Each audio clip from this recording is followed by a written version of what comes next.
CPM అగ్రనేత పుచ్చలపల్లి సుందరయ్య 41వ వర్ధంతి సందర్భంగా ఉమ్మడి గుంటూరు జిల్లా రేపల్లిలో ఘనంగా నివాళులు అర్పించారు. సిపిఎం కార్యాలయంలో నిర్వహించిన కార్యక్రమంలో నేతలు సుందరయ్య చిత్రపటానికి పూలమాలలు వేసి నివాళులు అర్పించారు. నిరాడంబర జీవనం, ప్రజా సమస్యలపై పోరాట స్ఫూర్తి నేటి రాజకీయ నాయకులకు ఆదర్శమని సిపిఎం నేతలు పేర్కొన్నారు.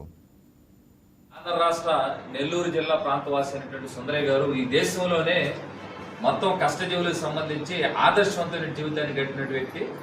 ఆయన స్వతహాగా భూస్వామి కుటుంబంలో 1913 మే 1వ తారీఖున జన్మించినప్పటికీ ఆయన బతికున్నంత కాలము ఆయన యావత్ జీవితాన్ని కూడా ప్రజల శ్రేయస్సు కోసం దారిపోసిన మహోన్నత వ్యక్తి.